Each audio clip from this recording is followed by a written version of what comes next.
जय जिनेन्द्र। पाठशाला के कार्यक्रम में इन दिनों आप भक्तामर स्तोत्र के अर्थ को देख रहे हैं। आज 19वें काव्य की चर्चा हम इस पाठशाला में करेंगे। हमें आशा है आपको भक्तामर स्तोत्र के अर्थ पढ़ाने का ये तरीका, ये पाठशाला का कार्यक्रम आपको अच्छा लगा होगा। आइए उच्चारण देखते हैं। पहले किम शर्वरीषु शशिनानि विवस्वता वा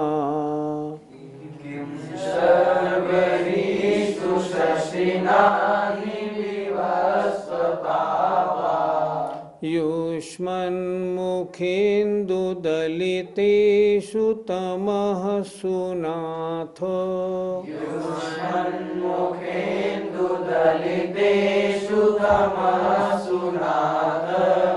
निष्पन्नशाली वनशालिनी जीवलोके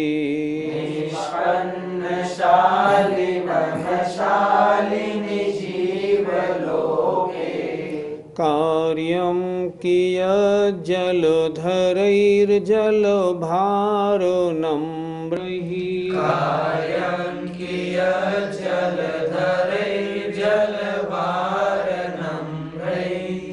किं शर्वरीषु शशिनानि विवस्वता वा युष्मन्मुखेन्दुदलितेषु तमसु नाथ निष्पन्नशाली वनशालिनी जीवलोके कार्यं कियज्जलधरैर्जलभारनम्रैः। आइए अर्थ पर विचार करते हैं। मानतुंग स्वामी ने ये काव्य लिखा। ये काव्य उन्होंने किस दृष्टि से लिखा कि भगवान जब समव शरण में विराजमान रहते हैं तब उनके शरीर की आभा करोड़ों सूर्य और चंद्रमाओं से भी अधिक होती है। तो भगवान जहाँ आप विराजमान हैं वहाँ फिर सूर्य और चंद्रमा से हमें क्या प्रयोजन। और इसीलिए कहा गया है कि समव शरण में न रात होती है न दिन होता है, हमेशा दिन रहता है, रात दिन का चक्कर होता ही नहीं। और इसीलिए दिव्य ध्वनि भी दिन में 4 बार 6 बजे 12 बजे 6 बजे और 12 बजे भगवान की खिरती है। तो उसी दृष्टि से इस काव्य पर हम और आप विचार करेंगे।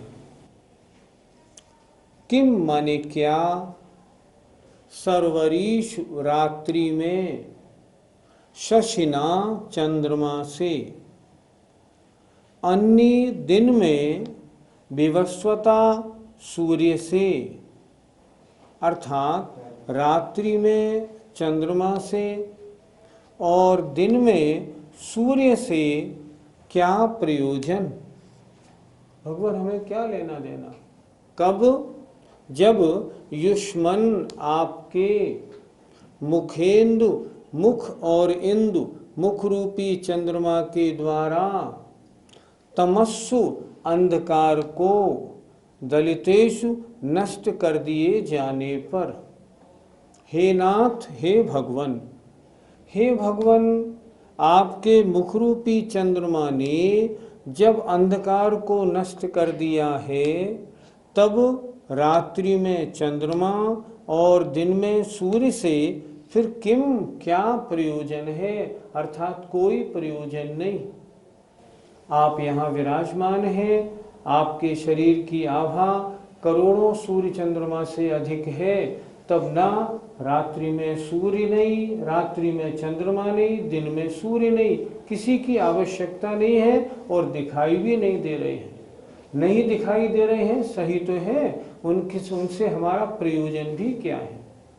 फिर देखें एक बार, सर्वरीषु रात्रि में, शशिना चंद्रमा से, अन्नी माने दिन में, विवस्वता माने सूर्य से, किम क्या प्रयोजन है। हे भगवान, जबकि युष्मन आपके मुख रूपी चंद्रमा के द्वारा तमस्सु माने अंधकार को नष्ट कर दिए जाने पर, हे भगवान, समवशरण में आपके मुखरूपी चंद्रमा के द्वारा अंधकार को नष्ट कर दिए जाने पर रात्रि में चंद्रमा और दिन में सूर्य से क्या प्रयोजन है? कुछ भी प्रयोजन नहीं।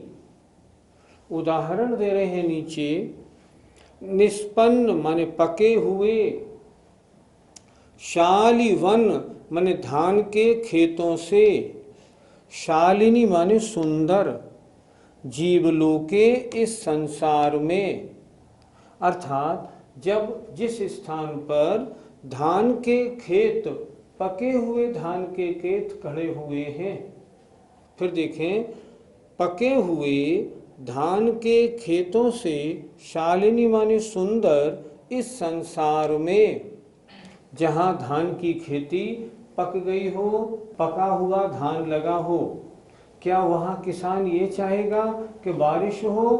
कभी नहीं चाहेगा। वो तो चाहेगा बारिश बिल्कुल भी नहीं हो, नहीं तो मेरे धान खराब हो जाएंगे।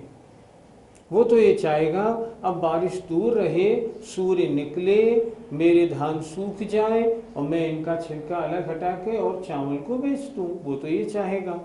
तो क्या करे हैं, पके हुए धान के खेतों से सुंदर, जीवलोके माने इस संसार में, जलधरैर जल को धारण करने वाले, अर्थात बादलों से, कैसे बादलों से? जल के भार से झुके हुए, अर्थात जल के भार से झुके हुए बादलों से कियत कार्यम, क्या कार्य है? कुछ भी कार्य नहीं। जहाँ पर धान की खेती पक गई है, चारों ओर ऐसे खेत हैं सुंदर सुंदर जिसमें पका हुआ धान लगा हो, वहाँ भगवान फिर इन काले बादलों से, जल के भार से झुके हुए बादलों से क्या प्रयोजन? कोई प्रयोजन नहीं। नीचे की दो पंक्ति फिर देखें, पके हुए धान के खेतों से सुंदर इस जीवलोके माने संसार में, इस स्थान पर, उस गांव में, उस शहर में, जल भार नम्री, जल के भार से नम्रीभूत माने झुके हुए, जलधरैर बादलों से कियत कार्यम, क्या प्रयोजन है? अर्थात अब नीचे उदाहरण से चलते हैं। हे भगवान, जैसे पके हुए धान के खेतों से सुंदर इस संसार में जल के भार से झुके हुए बादलों से कोई कार्य नहीं है, उसी तरह भगवान आपके मुखरूपी चंद्रमा के द्वारा अंधकार के नष्ट कर दिए जाने पर अब रात्रि में चंद्रमा और दिन में सूर्य से क्या प्रयोजन? अर्थात कोई प्रयोजन नहीं। इसलिए समवशरण में ना सूर्य दृष्टिगोचर हो रहे हैं और ना चंद्रमा, दोनों गायब हैं। क्यों? भगवान आप विराजमान तो हैं, आपके विराजमान रहने पर अब उनकी आवश्यकता है भी क्या? पंडित जी, क्या भगवान की दिव्यध्वनि रात्रि में भी होती है? आपने इस काव्य का अर्थ ढंग से नहीं सुना। हमने इस काव्य के अर्थ में क्या बताया था? जहाँ भगवान विराजमान होते हैं वहाँ करोड़ों सूर्य और चंद्रमा से ज़्यादा प्रकाश उनके शरीर से निकलता है। तो जब जहाँ करोड़ों सूर्य और चंद्रमा का प्रकाश निकलने वाला शरीर भगवान का विराजमान हो, वहाँ क्या दिन रात का भेद होगा? नहीं होगा। वहाँ रात होगी क्यों? होगी ही नहीं, हमेशा दिन रहेगा। आजकल क्या होता है, क्रिकेट के मैच भी तो होते हैं रात्रि में, कैसा लगता है? बिल्कुल दिन जैसा। ये तो खैर बहुत छोटी सी बात हो गई। जहाँ भगवान विराजमान रहते हैं, करोड़ों सूर्य और चंद्रमा की जैसी आभा वाले भगवान विराजमान हैं। अब वहाँ रात्रि और दिन का कोई प्रसंग आने का काम ही नहीं। दिव्य ध्वनि दिन में 4 बार होती है। हम अपने हिसाब से बोलें, सुबह 6 बजे, दोपहर 12 बजे, शाम को 6 बजे, रात्रि को 12 बजे होती है। तो वहाँ रात्रि को 12 बजे, जब वहाँ रात्रि ही नहीं है तब रात्रि कहने से क्या मतलब।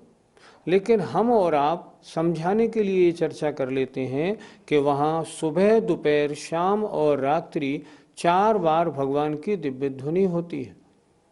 और जब भगवान विराजमान है तब वहाँ रात्रि भी नहीं और दिन भी नहीं, इसलिए रात्रि में भगवान की दिव्य ध्वनि हो तो कोई आपत्ति नहीं। वैसे मुनि महाराज रात्रि में नहीं बोलते। जब नहीं बोलते, फिर जब जहाँ रात्रि नहीं होती वहाँ दिव्य ध्वनि होने में कोई आपत्ति नहीं होती। पंडित जी, आचार्यों ने जो बादलों का उदाहरण दिया है उससे क्या समझना चाहिए?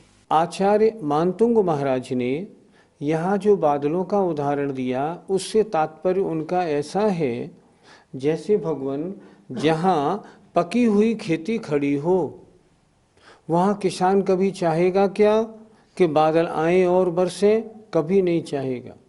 तो भगवान जहाँ पके हुए धान के खेतों से चारों ओर एकदम सुंदरता दिखाई दे रही हो, जहाँ चारों ओर धान के पके हुए खेत लहलहा रहे हों, ऐसे स्थान पर क्या बादलों से, काले काले बादलों से, काली काली घटाओं से क्या कोई प्रयोजन है? नहीं। क्या उनको देख के किसान खुश होगा? नहीं होगा। वो क्या चाहेगा? ये बादल चले जाएं तो अच्छा है। क्यों चले जाएं? क्योंकि अगर ये बरसेंगे तो मेरा धान सड़ जाएगा, खराब हो जाएगा। धान पक गया है, अब इसके सूखने का समय है। इसलिए आचार्य ने कहा, पके हुए धान के खेतों से सुंदर इस संसार में जल के भार से झुके हुए बादलों से कोई प्रयोजन है क्या? नहीं, कोई नहीं। उसी तरह हे भगवान, जहाँ आप विराजमान हैं वहाँ पर चाहे रात्रि हो या दिन हो, ना सूर्य से प्रयोजन है ना चंद्रमा से प्रयोजन है। इसलिए वहाँ जो लोग बैठते हैं ना, उनको दिन रात कुछ भी नहीं होता। लेकिन हम यहाँ उसके अनुसार कार्य करते हैं। हम क्या कार्य करते हैं? जैसे आचार्यों ने सामायिक का काल सुबह सूर्यास्त, मध्याह्न और सायंकाल सुबह सूर्योदय, दोपहर मध्याह्न और शाम को सूर्यास्त का लिखा है। सामायिक कब करनी चाहिए? इन कालों में करनी चाहिए। क्यों करनी चाहिए? क्योंकि इन कालों में भगवान की दिव्य ध्वनि विदेह क्षेत्र में खिरती है, तो उनकी जो दिव्य ध्वनि की जो वर्गणा है चारों ओर फैलती है और उससे वातावरण अच्छा होता है। इसीलिए सामायिक 3 बार करने का वर्णन है और इसीलिए हम लोग उस समय सामायिक करते हैं। मुनिराज वगैरह सब लोग उस समय सामायिक करते हैं। इसलिए भगवान की दिव्य ध्वनि चाहे दिन में हो रात्रि में कोई अंतर नहीं, ना वहाँ अंधेरा होता है और ना वहाँ उजाला, वहाँ तो हमेशा प्रकाश ही प्रकाश। 19वें काव्य का अर्थ पूरा हुआ। आइए अगला 20वां काव्य देखते हैं। उच्चारण। ज्ञानं यथा त्वयि विभाति कृतावकाशम्,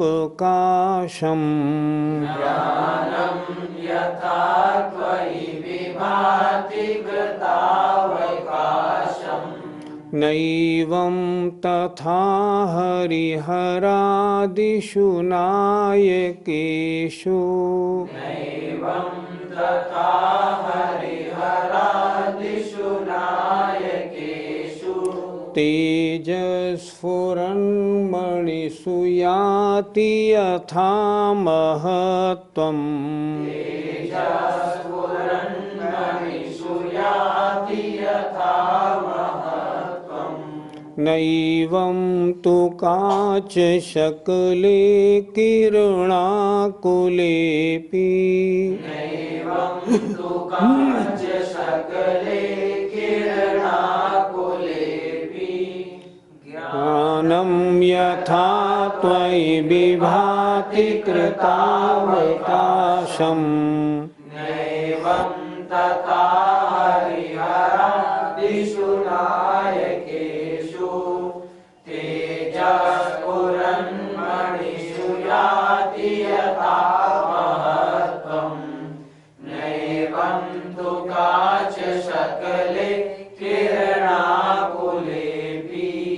काव्य के जो शब्द कड़े हैं जरा उनके अर्थ पर पहले दृष्टि डाल लें। कृतावकाशम, अवकाश को प्राप्त, अर्थात जिन्होंने कुछ भी बाकी न छोड़ा हो, अर्थात संपूर्णता को प्राप्त। यथा माने जिस तरह, त्वयि माने आप में, विभाति शोभायमान होता है, नायकेशु देवों में, और कांच शक्ले कांच के टुकड़े में। आइए अब काव्य पर एक नजर डालते हैं। यथा माने जैसा, ज्ञानम माने ज्ञान, त्वयि माने आप में, कृतावकाशम संपूर्णता को प्राप्त, सुशोभित होता है। ध्यान से देखना एक एक शब्द। यथा ज्ञानम जैसा ज्ञान, आप में संपूर्णता को प्राप्त सुशोभित होता है। नैवम उस प्रकार का, तथा माने उस प्रकार का, हरिहरादिषु हरिहर आदि देवों में, नायकेशु देवों में, हरिहर आदि देवों में, नैवम नहीं होता। फिर एक बार देखो। यथा ज्ञानम जैसा ज्ञान, त्वयि माने आप में, कृतावकाशम संपूर्णता को प्राप्त सुशोभित हो रहा है। तथा माने उस प्रकार का ज्ञान हरिहर आदि देवों में नहीं होता। भगवान का ज्ञान कौन सा है? केवल ज्ञान। केवल ज्ञान में समस्त द्रव्य और उनकी समस्त पर्याय स्पष्ट झलकती हैं। सकल द्रव्य के गुण अनंत, पर्याय अनंता, जाने एक ही काल, प्रगट केवली भगवंता। केवली भगवान के अलावा ज्ञान की संपूर्णता क्या विश्व में और किसी के है? नहीं, किसी के नहीं।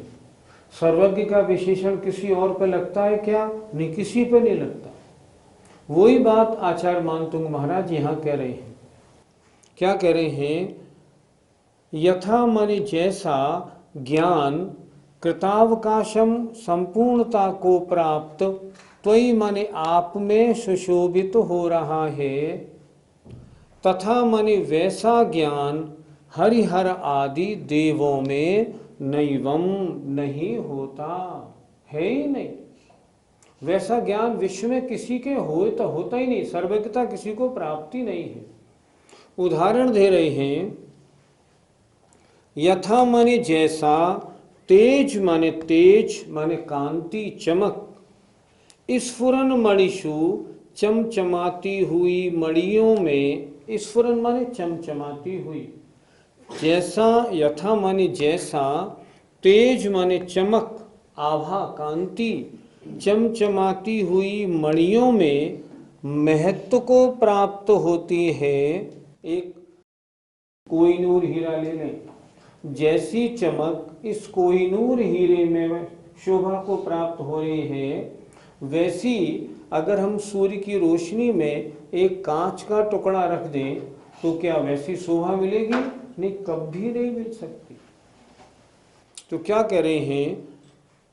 यथा तेज, जैसी चमक, जैसा तेज चमचमाती हुई मणियों में महत्व को प्राप्त होता है। कांच के टुकड़े में, कांच शक्ले कांच के टुकड़े में, चाहे वो किरण आकुलेपी, सूर्य की किरणों से आकुलित भी हो, सूर्य की किरणें उस पर पड़ रही हो तो भी नैवम नहीं होता। क्या कह रहे हैं? जैसा तेज चमचमाती हुई मणियों में महत्व को प्राप्त होता है, जैसा कोहिनूर हीरे आदि में जो चमक है, अगर कोई कांच हम सूर्य की किरणों में रख दें तो क्या वैसा तेज मिलेगा? नहीं, बिल्कुल भी नहीं मिलेगा। क्या देखो, फिर नीचे की दो पंक्तियां देखें। यथा तेजः, जैसी चमक चमचमाती हुई मणियों में महत्व माने शोभा को प्राप्त होती है, वैसी चमक किरणाकुलेपी, किरणों से आकुलित अर्थात किरणों से जिस पर किरणें पड़ रही हैं, चाहे वो किरणों से आकुलित हो फिर भी कांच के टुकड़े में वैसा तेज महत्व को प्राप्त नैवम हो ही नहीं सकता। कांच कांच है, हीरा हीरा है, कांच कभी हीरा नहीं बन सकता। उसी तरह हे भगवान, अन्य और जितने भी हरिहर आदि देव हैं, उन देवों का जो ज्ञान है उस ज्ञान का आपसे क्या मुकाबला, कोई मुकाबला नहीं हो सकता। देवों में कितना ज्ञान होता है जितना उनका क्षय उपशम है। हम और देवों को भी ले लें, सर्वार्थ सिद्धि आदि के देवों को भी ले लें, चाहे वो पूरे लोक की बात को जानने वाले हों, उससे अधिक भी जान ले तो जान लो, लेकिन जो केवली भगवान जानते हैं समस्त द्रव्यों के अनंत भूतकालीन अनंत भविष्यत्कालीन पर्यायों को एक साथ जानने वाला ज्ञान, वो ज्ञान किसी में हो ही नहीं सकता। एक बार फिर देख लीजिए जरा, बड़ा अच्छा श्लोक है। यथा ज्ञानम, जैसा ज्ञान त्वयि माने आप में संपूर्णता को प्राप्त सुशोभित हो रहा है, तथा माने वैसा ज्ञान हरिहर आदि नायकेषु माने देवों में नैवम नहीं है। क्या कह रहे हैं? जैसा तेज, जैसी चमक चमचमाती हुई मणियों में महत्व को प्राप्त होती है भगवान, वैसी चमक किरणों से व्याप्त कांच के टुकड़े में भी नहीं होती। कांच का टुकड़ा है और हीरा हीरा है। मति श्रुत अवधि ज्ञानी मति श्रुत अवधि ज्ञानी है, केवल ज्ञानी केवल ज्ञानी है। कहते हैं केवल ज्ञान की एक किरण भी समस्त लोगों को जानने की अपनी शक्ति रखती है। तो एक किरण वाले जो उस केवल ज्ञान के स्वामी सामने बैठे हैं, उनके ज्ञान की महिमा का वर्णन कौन कर सकता है? भगवान कोई नहीं कर सकता। पंडित जी, भगवान को केवल ज्ञान कैसे प्राप्त होता है? तीर्थंकर भगवान राजा होते हैं, राज्यपाट छोड़कर जब उनको वैराग्य होता है तब दीक्षा धारण करते हैं। दीक्षा धारण करने के बाद तपश्चरण करते हैं, और तपश्चरण में जब उनके गुणस्थान बढ़ने लगते हैं और जब वे और आगे बढ़ते हैं तो 12वें गुणस्थान के अंत में ज्ञानावरण और दर्शनावरण कर्म का नाश करते हैं। ज्ञानावरणी कर्म का नाश करने से अनंत ज्ञान अर्थात केवल ज्ञान, और दर्शनावरणी कर्म का नाश होने से केवल दर्शन उनको प्राप्त होता है। इस केवल ज्ञान की महिमा बहुत विचित्र है। केवल ज्ञान के मैंने बताया था, केवल ज्ञान की एक किरण में जितना हम सब जीवों का ज्ञान है सब समा जाता है। उससे भी अनंत गुनी सामर्थ्य उस केवल ज्ञान की है। तो ये केवल ज्ञान किसका फल है? तपस्या के द्वारा ज्ञानावरणी कर्म के नाश करने का फल है। पंडित जी, देवों में कौन कौन से ज्ञान पाए जाते हैं? देवों में 3 ज्ञान होते हैं, मति ज्ञान, श्रुति ज्ञान और अवधि ज्ञान। अगर सम्यक दृष्टि है तो मति श्रुत अवधि ज्ञान होते हैं, और अगर मिथ्या दृष्टि देव हैं तो कुमति ज्ञान, कुश्रुत ज्ञान और विभंगावधि ज्ञान, ये 3 ज्ञान होते हैं। इन ज्ञानों की शक्ति कितनी है? बहुत थोड़ी। जितना ज्ञान उतनी सी शक्ति। अगर मान लो हम अवधि ज्ञान की चर्चा करें तो अवधि माने होता है सीमा। तो ये सारे ज्ञान एक सीमा लिए हुए होते हैं, उससे बाहर की ये बात नहीं जानते। लेकिन केवल ज्ञान की तो कोई सीमा ही नहीं है। जैसे वर्तमान का पूरा विश्व है, ऊर्ध्वलोक, मध्यलोक और अधोलोक, ऐसे अगर अनंत संसार भी हों तो उन सब के जितने द्रव्य हैं, उन सब द्रव्यों की त्रिकालवर्ती अनंत पर्यायों को जानने का काम एक केवल ज्ञान करता है। केवल ज्ञान की महिमा बहुत विचित्र है।